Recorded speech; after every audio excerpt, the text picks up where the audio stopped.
Yeah. Everybody. Okay, as we're about ready to start the board meeting, I do want to remind everybody that the board meeting is being recorded. By staying in the room, you are consenting to be recorded. So, Mr. Chairman, are we ready? Okay. 18:30, the meeting is called to order. Flag salute.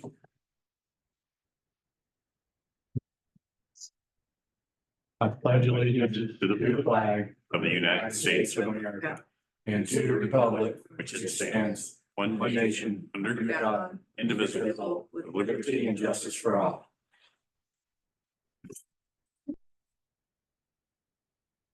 Okay. Roll call.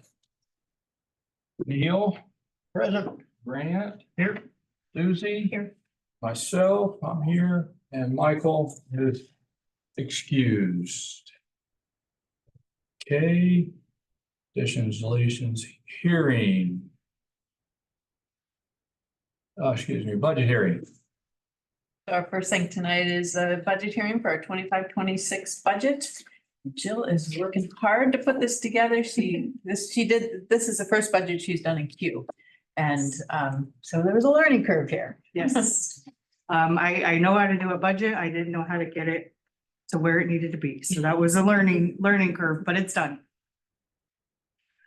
So for our 25-26 budget, and our revenues, we'll be able to collect the full amount of our approved levy.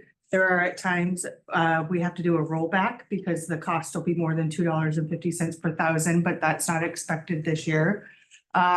We do expect a reduced number of students, enroll, which means less revenue, but we've staffed based on that. So that was something we knew. Our property and liability insurance increases like it does every year, and all staff will receive a 2.5% pay increase, which was the IPD funded by the state this year. Board policy states that we're going to maintain an 8% to 11% fund balance. For the last few years, we've teetered on being able to meet those goals from month to month. But this is just up here to remind us our budget expenditures are about 41 million. So that is the range, 8% to 11% of what our goal would be to maintain throughout the school year. Most of our revenue comes to us based on the number of kids that are in the seats. So you can see our actual enrollment versus our budgeted throughout the years. So we expect to be more than the 23-24 school year, but less than we were last year. So in our general fund, this is again a projection. If you don't know, I project pretty moderately. I don't like to take risks. So our revenues would be 40,528,000 and our expenditures 40,960,000.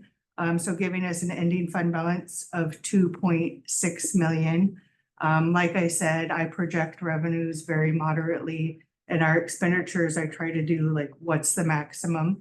But that would be our goal for 25-26. So where our revenues come from. Our levy at 5.6 million, local revenues at 218,000, and that's interest revenue, what full price kids pay for lunch, any donations or non-specific grants we receive. So it's made up of a variety of things. The money from the state that's not specifically earmarked at 21,900,000, state specific of 10,044,000. And that's things like our LAP program, our bilingual program, highly capable program, special education. So our federal programs are expected to be at 2.6 million and other school districts at 125,000. And that number is a little bigger than normal because we have an agreement with Oakville to provide some services related to special education. So they'll be reimbursing us full cost for any services we provide. This is just a pie chart of those exact same numbers and what it looks like. So pretty typical. Our general state is our biggest. And then our local revenues and levy usually run about 12 and 1%. Our levy was a little lower back when we had the COVID dollars, but now that those are gone, it's bumped back up. So this is another way to look at our expenditures. Our certificated, well, this is the first way we're looking at our expenditures. We'll look at them again a different way in a minute. But our certificated salaries at 16.4 million, classified salaries at almost 4 million. Benefits, so that would be our FICA, federal taxes, medical insurance, that type of thing. It's 7.8 million. General supplies, paper, workbooks, that type of thing, 1.2 million. Contracted services at 9.7 million. And that number includes both our busing contract with First Student and our food service contract with Sodexo. So if you compare that number to other school districts, that might look a little high because some people do that in-house. Travel related costs at 213 million and capital outlay at 9,000. You skipped one, yep. So this is just that same information in a pie chart for the visual. You can see the vast majority of our costs are related to salaries and benefits. And then this is a different way to look at our expenditures. So basic education is just over 20 million, special education at 7.7 million, vocational education at 1.1 million. All the compensatory services, Title I, Title II, LAP, high cap at 3.2 million, and support services at 8.7. And that support services also includes our food service, our transportation, our utilities, our custodians, and all that type of thing. So there is a law that we have to demonstrate that we are spending all our material, supplies, and operating costs provided by the state on that. So this is just demonstrating that we're getting about 3 million from the state for our material, supplies, and operating costs, and we're going to spend just over 4 million on them. So that was all on the general fund. Is there any questions about the general fund budget? Do you know how far in advance kind of would you know if we're gonna have a shortfall from month to month, or maybe not month to month, so like, you know how you only get paid Right. every so often from the state when they give you money? Mhm. Are you gonna know a little bit in advance if Yes. something else is gonna fall through and we're like, uh-oh, we got pump brakes on something? Yep, so we will definitely know that unless, of course, an emergency occurred and we had to fix something that we weren't planning on. Water pump? Yep. Exactly. But you usually know ahead of time. Okay. So we budget for the 5 different unique funds that I report on every month. And so our transportation vehicle fund, we've touched on a little bit that in this past legislative session, they've allowed us to change a little bit of how we use this money. So we're still planning and preparing. But we can only spend things when the board has approved it. So I am projecting a $250,000 expenditure, just so if the need arises, we have that approval in place. And don't have to wait for another board meeting. The capital projects fund, our revenues that come in here are for impact fees for new building in the area, state forest dollars when those come, as well as interest revenue. Expenditures of 575,000, and why that is a larger number than normal is because you hear Ed talk about all the problems we're having. And if something breaks and it's allowable to come out of here, we'll be able to move quickly without waiting for a board meeting. So what comes out of here? What kind of expenses? So like if we need replacement things. So maintenance comes out, maintenance of roofs, maintenance of carpets and everything comes out of general fund. But if a system needed an entire replacement, like the HVAC system went down at Grand Mound and that was not fixable and we had to replace it, we'd be able to replace it out of this fund. Out of this fund, Yes, but that's all it's for then. replace, yep. Oh, and there it is, miscellaneous building replacements, just building the capacity in there. Debt service fund, $835,000 our beginning fund balance. Revenues, right now, the only revenues we're getting is interest earnings. So that's, we're not planning any expenditures. And this is, I just said the state forest money goes into capital projects, but it actually goes into debt service and we're able to transfer it over. But this is where it comes when we do receive it. And the last one is the ASB fund. This is kid generated. The high school this year worked really hard on building their own budget. So it's very kid driven on what they plan to spend and earn. They plan what fundraisers they're going to do the next year, what they want to buy. So the kids really build the budget and I enter it in. And we are also legally required to complete a 4-year financial forecast. Who knows what's happening next year, let alone 4 years from now.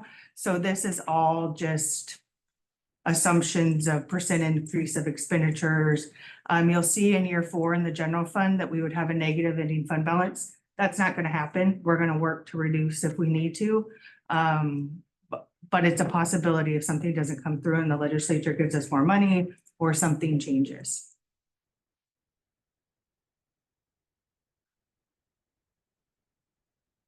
Ask if there's any. Okay. Any public, anybody on, There, I'll ask. Ask here. anybody, public comment?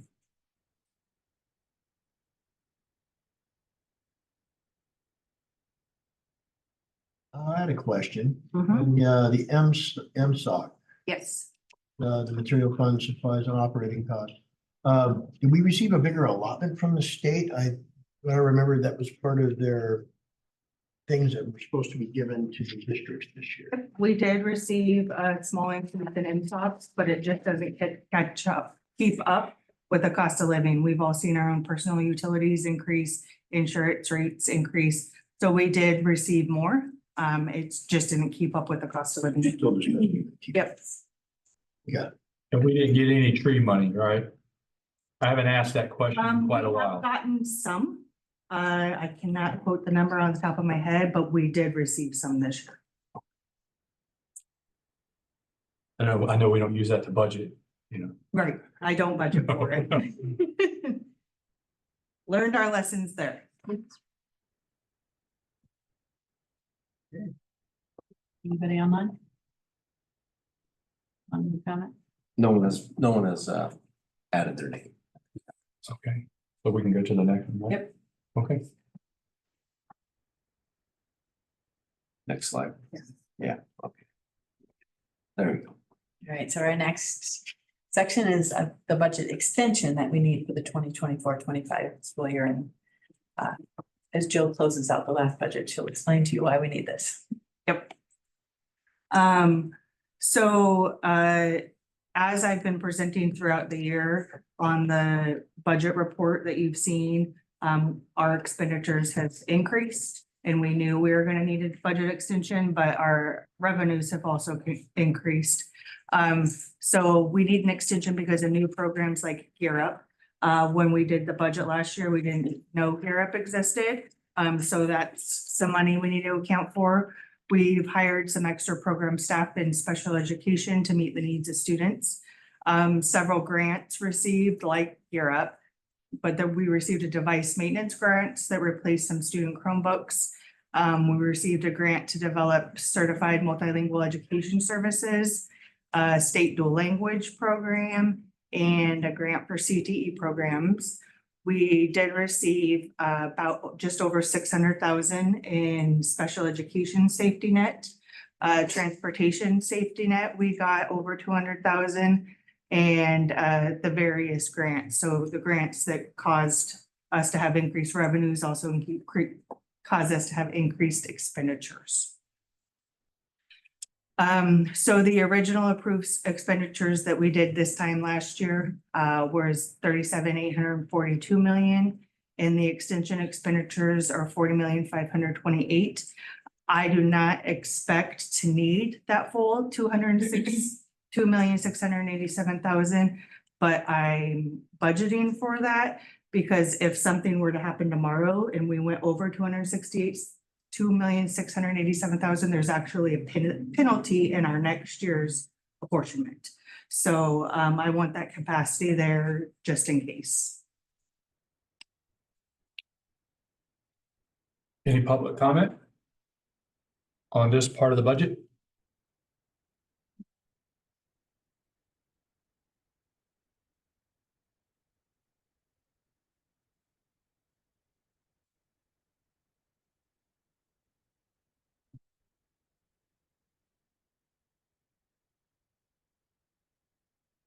So to end the 24-25, I thought I had a slide on it, but I must not have.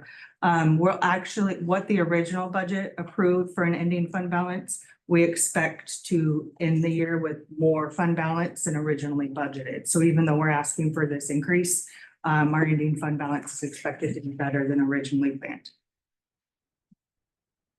And from on the other budget, when you said our numbers of who's enrolled as of right now is below,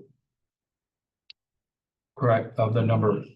And it's the, our kindergartners coming in aren't keeping up the pace of some of our grades that are leaving. So that's really the cause of it. Our incoming, we're not losing kids all through all grades, but our incoming kids aren't keeping up with the pace of our outgoing grades.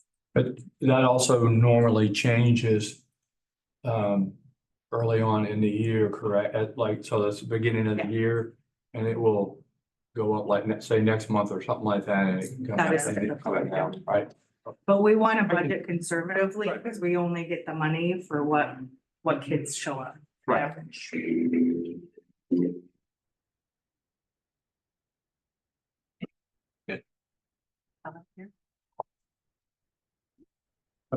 No. Okay, all right.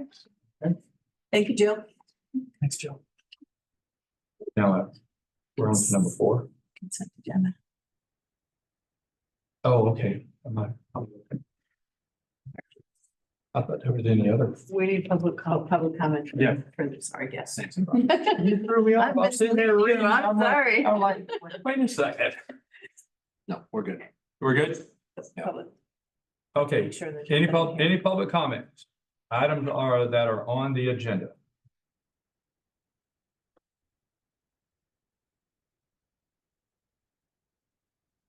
And you said nothing from mine.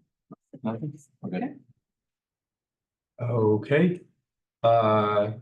Consent agenda. Okay. Do I have a motion to approve? Neil, I'll move to approve. Okay, could I get a second? I'll second. Any discussions? No discussions. All those in favor? Aye. Opposed? No opposed. Motion is passed.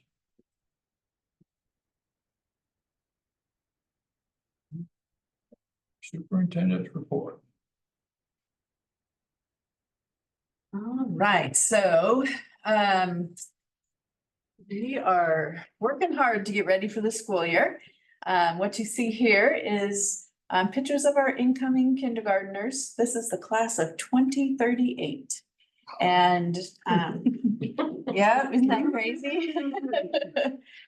We now have, I think it actually has grown by a couple students, but last I checked, we had 129 kindergarten students enrolled. And, you know, as we're preparing for our kindergartners, we are preparing for every single student that's coming into our doors this fall. Our teachers are working hard, our administrators are working really hard.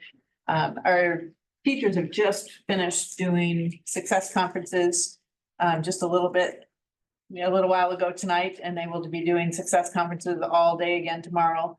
And that's all to set up a wonderful year for our kids. So, like I said, these are our kindergartners, and they all came in and did kindergarten roundup, where they were able to come in, and the teachers and some of the other staff members were able to get to know them and just assess them for their abilities so that they could place them, just like distribute the kids in the different kindergarten classes based on some of their needs, and making sure that they're putting together classes that they think are gonna work well together. So those are our kindergartners. And then we also saw our, oops. where'd you Go back before. Okay, I might have gotten it out of order there.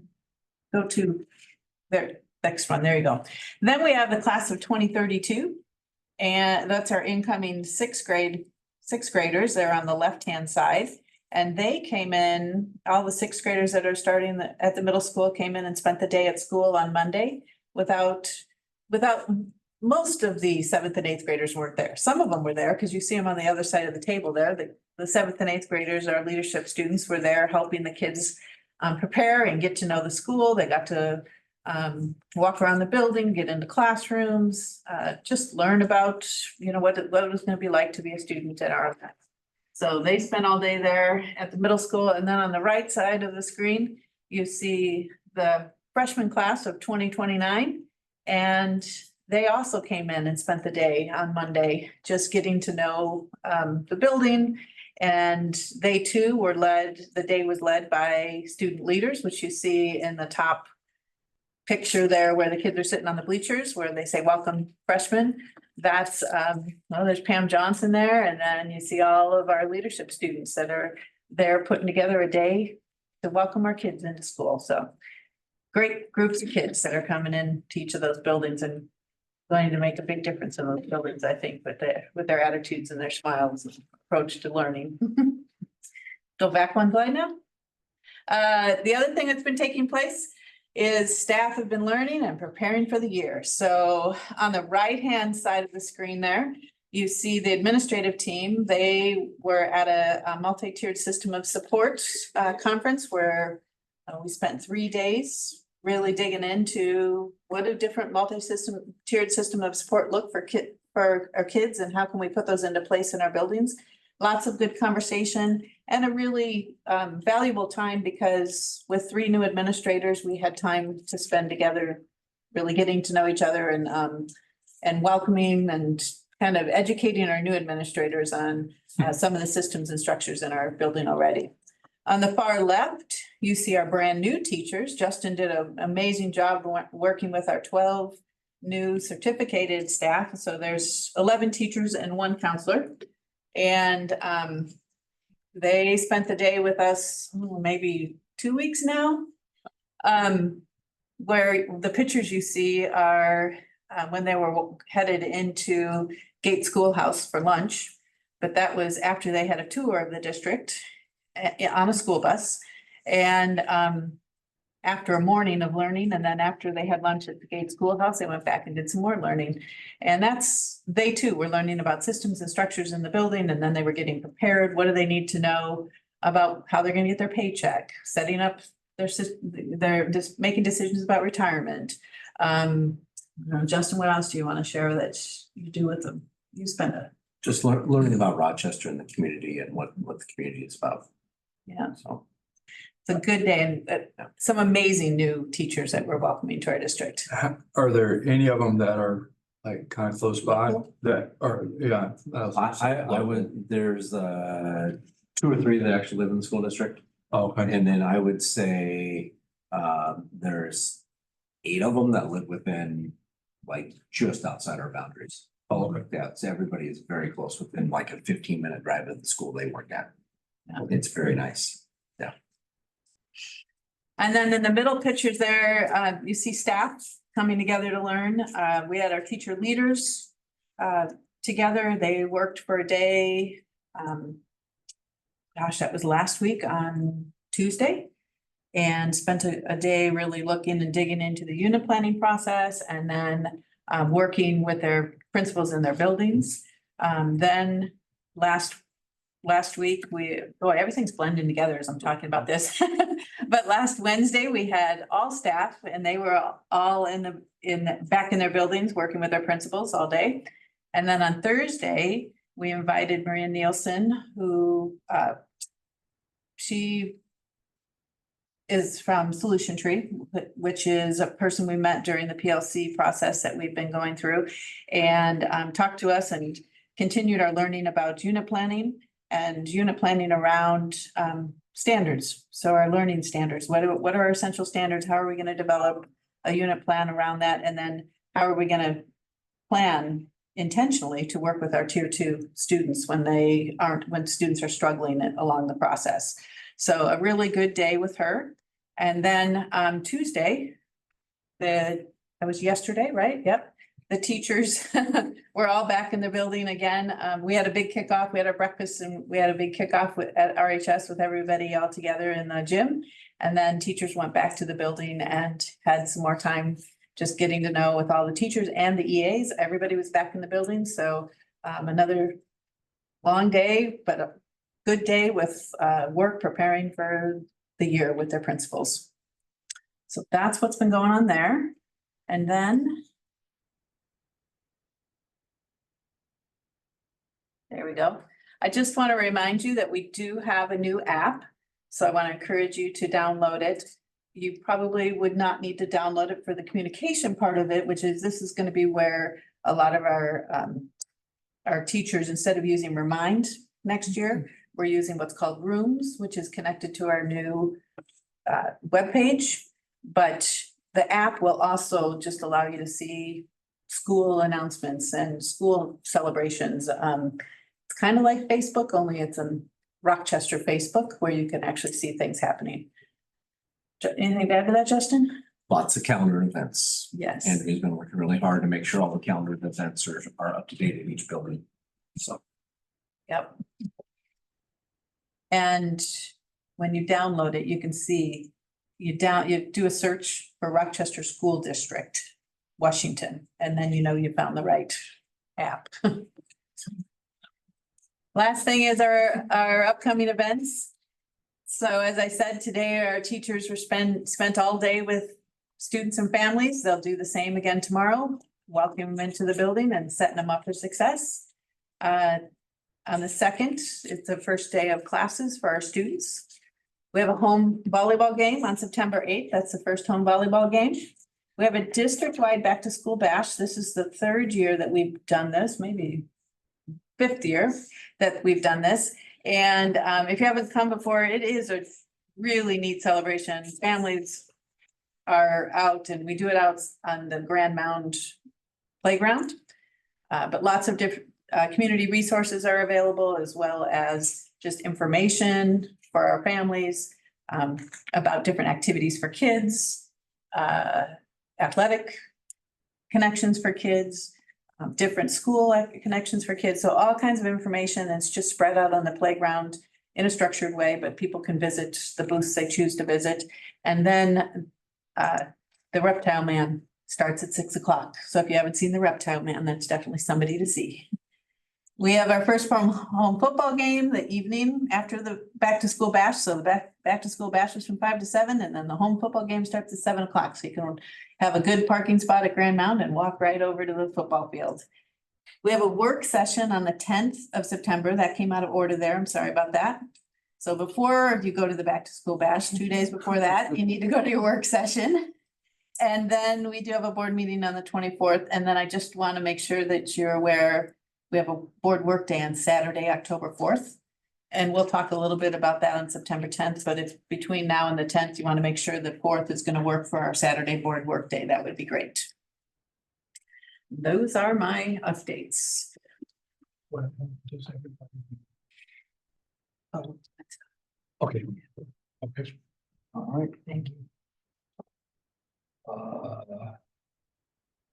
Okay, new business.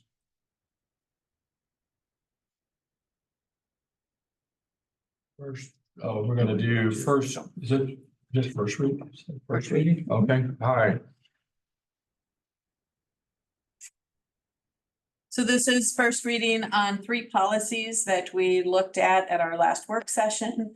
The first one was the notification and dissemination of information about student offense and notification of threats of violence or harm.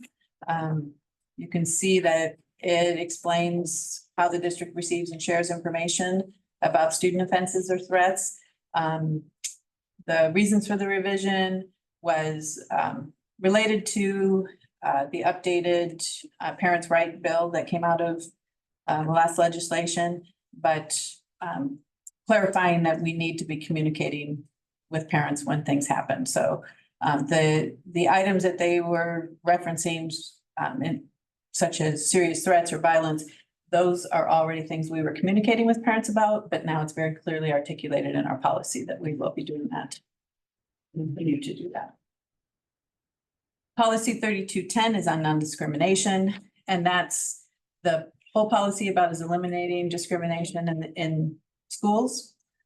The reason that we had to do this was we have to be current with OSPI's rules and guidelines, so this just outlined and aligned to the current definition of protected status.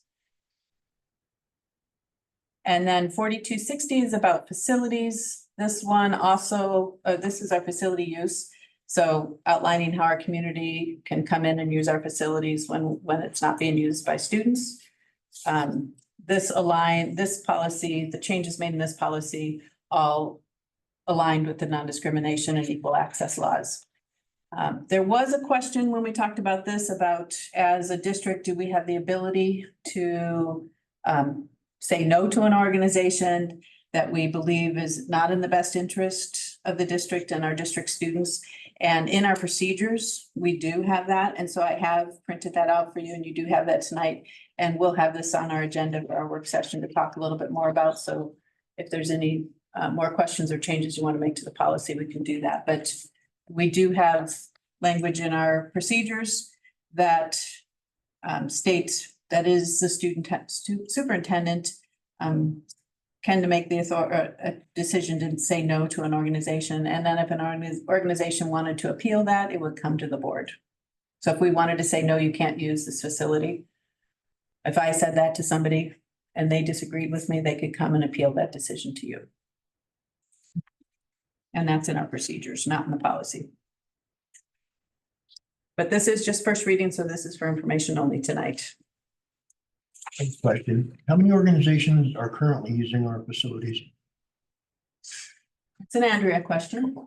Andrea. Stumped her. It just depends on the season. We have a lot. The church that uses it every Sunday in the middle school. We have a weightlifting gentleman that comes in to the high school. We have youth basketball in GNS and RPS 3-4 nights a week. Down the hallway. The Rochester, Oh, yeah. whatever. The archives. But yes, In any given Yeah. season, it wouldn't be, I mean, up to 50 yeah. facilities users per season, probably over a couple Winter hundred. is usually, the busiest. So, where all of our gyms could be taken up of something in the evenings. Cool. I'm glad to see we're using our facilities for our community. Tetris, yeah. Hmm. Tetris. Excellent. Thank you.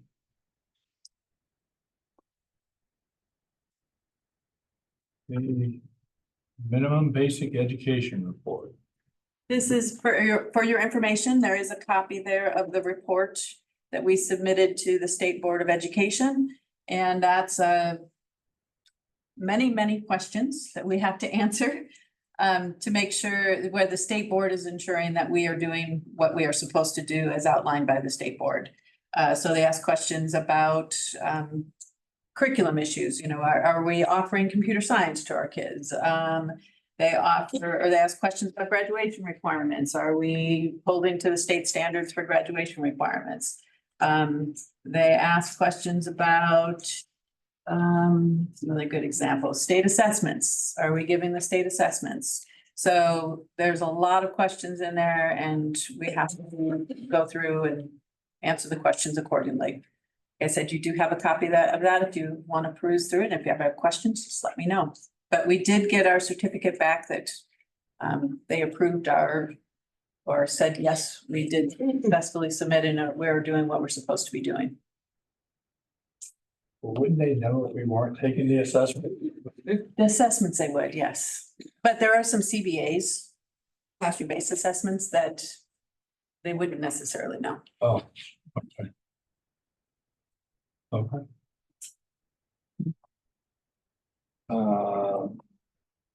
But we just talked about these. Yeah, but now we need approval. So This Okay, is, for each one, correct? yep, so this is the budget extension resolution for 24-25. Okay, do I have a motion to approve? So moved. Did I get a second? Second. Any further discussion on the budget? 2024-25 Extension. extension? No further discussion. All those in favor? Aye. Any opposed? No opposed. The motion is passed. Okay, same thing, the 25-26 budget adoption resolution. Do I have a motion to approve? Neil, so moved. A second? Second. Okay, any further discussion on that one? Okay, all those in favor? Aye. Aye. Any opposed? No opposed. The motion is passed. Out of endorsement. So this is, the next one is the out of endorsement assignment resolution. And we do at times need to ask a teacher who does not have an endorsement in a certain area to teach. Let's say maybe a English teacher teaches one period of PE. So we can have that take place. We do need to make sure we put structures and systems in place so that they have support to do the job of teaching correctly in that content area that's out of their endorsement area. And so when we do have somebody that's teaching out of area, we make sure we provide support, make sure they have the resources they need to do a good job in those classes. We also select people who a lot of times have some background in the area and just never received the endorsement. This is a much shorter list from seeing years past. Yes. Good, that's great.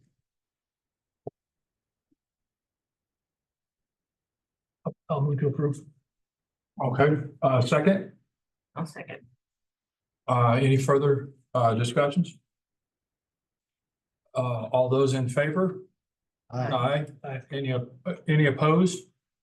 No opposed, motion is passed. Okay, Next, we have the REA contract. We did come to a tentative agreement on this last week. The union representatives and our district team sat down and worked hard. Many meetings that began last spring to come together and put together a contract for this year. The teachers did ratify this last Thursday. So they have ratified and now it's to the board for their approval. okay, do I have a motion to approve? Move to approve. I get a second? Second. Discussions? I just, obviously, I vote to approve this, and I appreciate all the hard work to come to a resolution to move us forward. Guess what I want to share, the disappointment or hope for future negotiations is that we can get a multi-year contract. The multi-year contracts really help us with planning, as Jill went through our budget planning to ensure that we have the money and are aware of the investments we're making to support both staff and resources to support students. So appreciate the effort, but hope we can get a multi-year deal moving forward. Neil, you have anything? Nope. Susan? Not this time. I want to piggyback off what Grant said. I agree. I want to thank Dr. Bethman and her team. Doing this stuff, some of the stuff, highly disappointed of not getting a multi-year deal. I think a one-year deal is a waste of her time. Because now in 3 months, they'll be back saying we want to renegotiate again. And that will take up more of her time that should be best suited for other things that deal with the students each day. It's ridiculous, but That being said, I think she did a great job. All right. If there's any other discussions, all those in favor? Aye. Opposed? Aye. Motion passes. Let me close this out real quick. Donation from the First Security. And I think everyone has seen or signed the card. Yes. Okay, This is $1,500 that's being donated to the RIDE Center. Working with our community. excellent. Excellent. And Who's that's the the recipient? The RISE Center, RISE? RISE. Wonderful. Is that an acronym? Yes, it is. Okay. That stand for? Rochester Integrated Supports.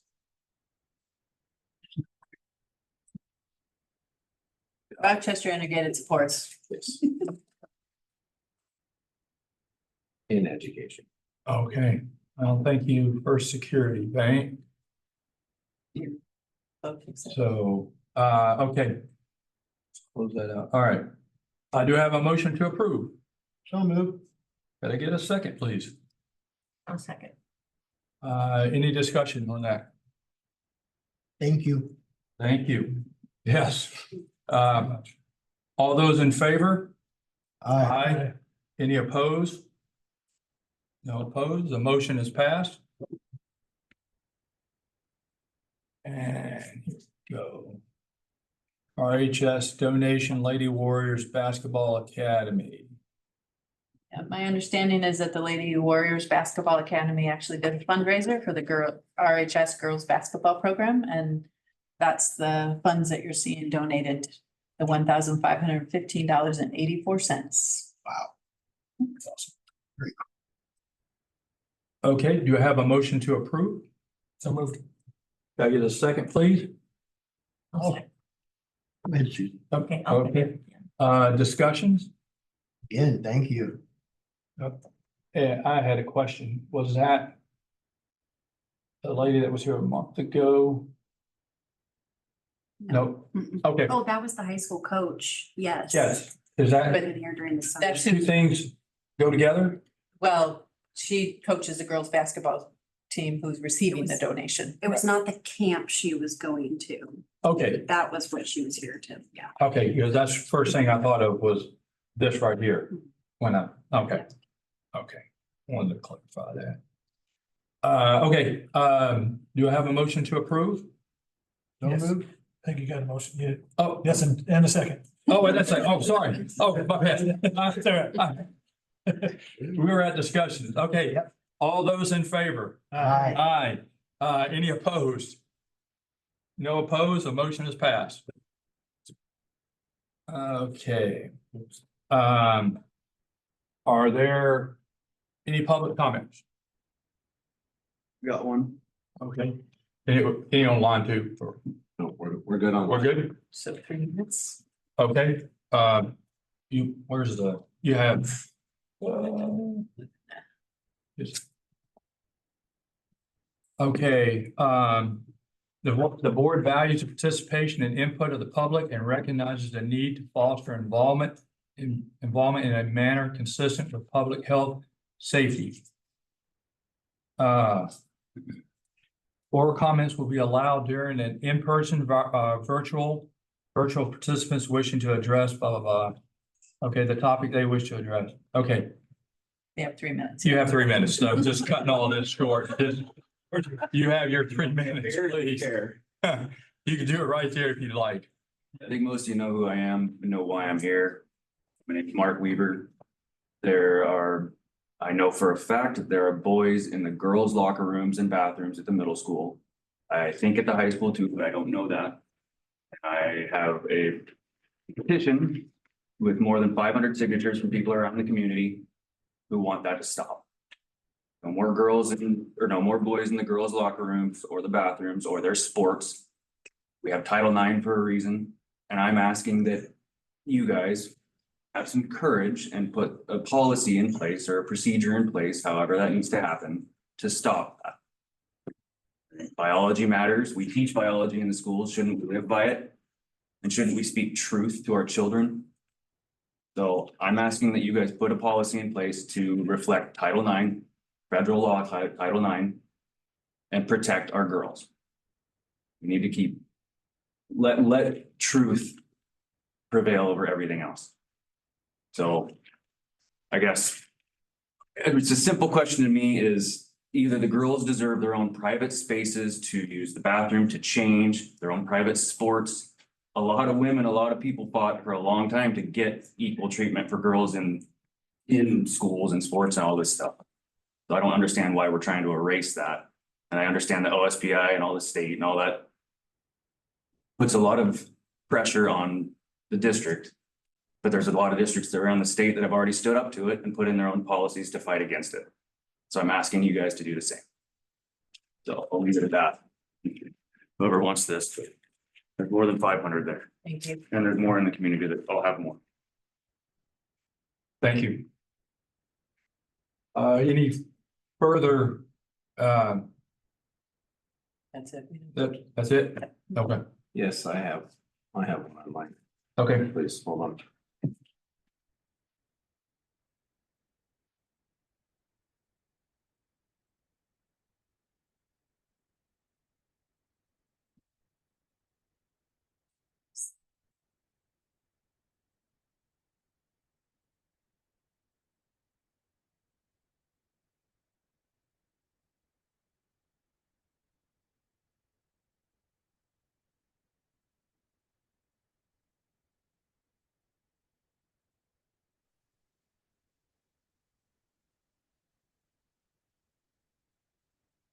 Go ahead. Am I, I'm trying to type my email. You're good. I got you. And it missed the spot, so. Yep. Okay, this is Vicky Weiss, and I am the president of Rochester Education Association. And I just wanted to say that we also worked very hard at the table outside of our work hours. We put probably close to 500 plus hours in as a team. We also are disappointed that things didn't go quite as we had hoped. And we realize that it's also a strain on our team as well and our members. So we worked in good faith in bargaining, and I just feel like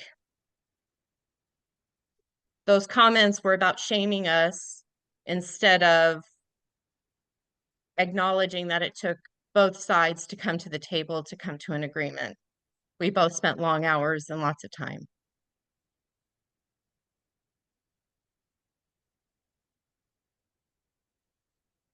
Do you have time left? Vicky, you do have time left if you'd like to continue and say anything else. I think that that's enough said. Okay. Thank you, Vicky.